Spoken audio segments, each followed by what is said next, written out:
Ladies and gentlemen, let us take the time now to acknowledge our reigning, defending, undisputed, true Booker of the Year, our head of creative, Triple H.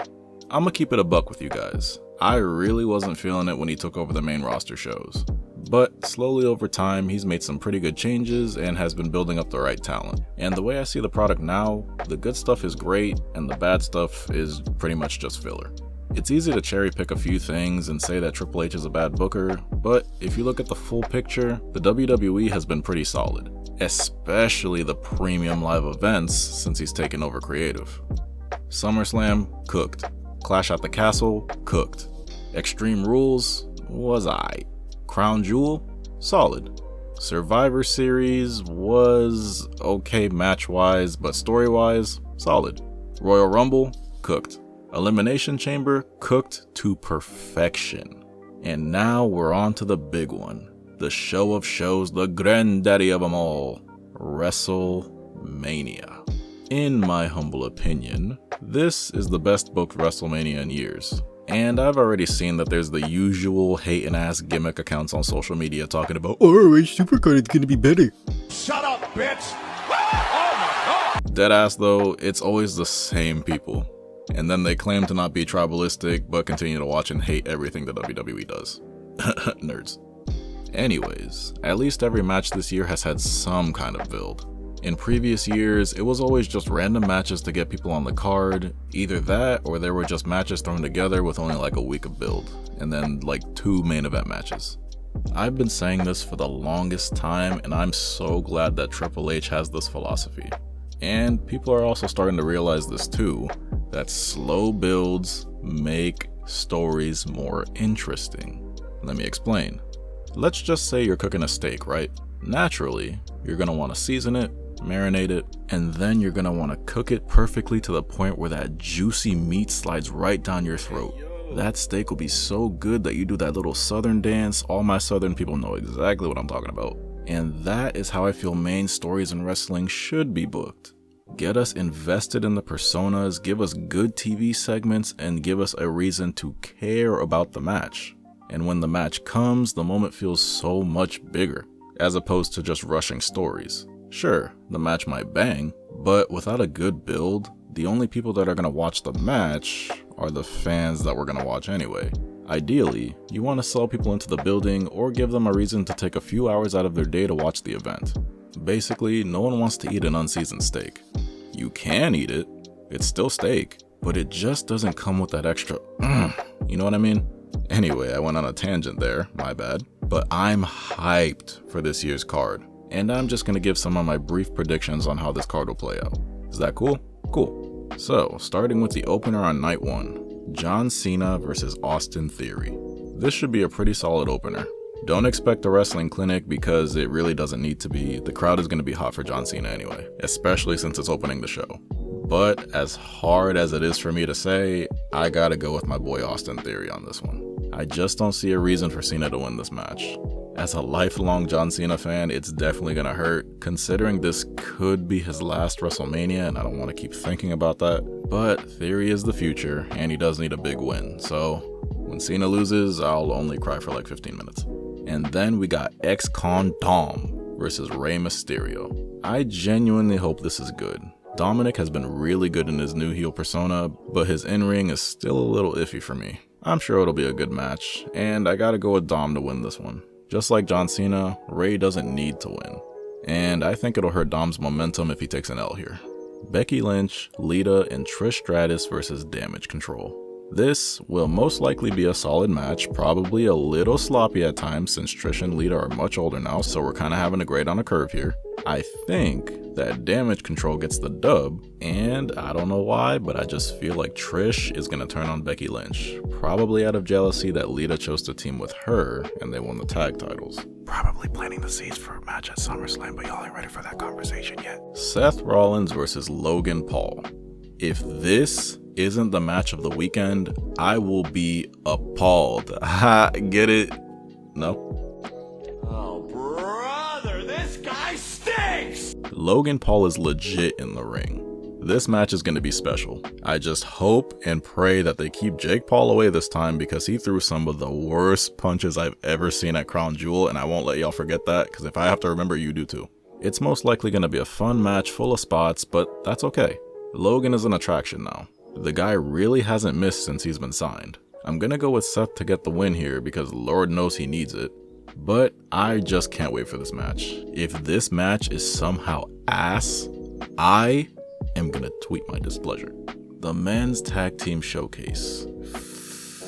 Low-key don't care about this match. I don't care who wins. I'm just being real. It'll be alright. No disrespect to the guys in the match, but it'll kind of be my bathroom break. The Usos versus Kevin Owens and Sami Zayn for the Undisputed Tag Team Championship.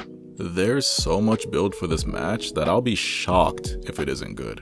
The Usos, certified, and rarely ever have bad matches in my opinion. The Bloodline story has been so damn good, and I expect a great match.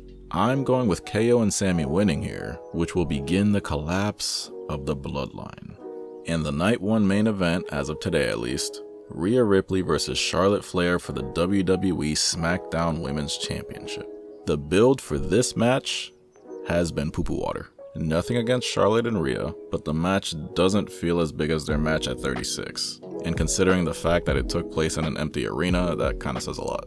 Now, with that being said, they're gonna tear it up.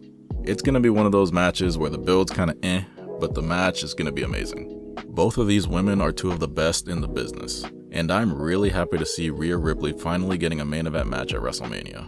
To me, she's the best female wrestler on the roster, and she's also my pick to win this match. New SmackDown Women's Champion, The Menace, Rhea Ripley. And now, we've got Night 2, starting with the Women's Tag Team Showcase. See comments on the Men's Tag Team Showcase, same energy. Brock Lesnar versus Omos, or is it Omos? I don't know. Man, I'm gonna make sure that I have a fresh bowl of popcorn for this one. I don't know how the hell they're gonna put this together, but this will either be a wild big man match or it'll be trash. Either way, I'm gonna be entertained. As crazy as it sounds, I expect Omos to kick out of 5 F5s and beat Lesnar clean. I don't know why, but I just get that feeling that they're gonna go with Omos here. And if they do, I am here for the chaos. Edge versus the Demon. Hell in a Cell. Excuse me, I'm a little salty about this match happening because of course this will be the first WrestleMania in 3 years that my friends and I decide to skip. I've always wanted to see a Hell in a Cell match live, let alone with Edge and Demon Balor. I'm mad, but I'll get over it. I predict that this will be the wild car crash match of the weekend. And surprisingly, I'm going with Demon Balor for the upset. I think that all of Judgment Day needs to win their matches this weekend. Demon Balor wins and this feud is finally over. For the Intercontinental Championship, Gunther versus Drew McIntyre versus Sheamus. Banger! Big meaty men slapping meat.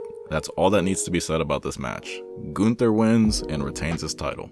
Bianca Belair versus Asuka for the Raw Women's Championship.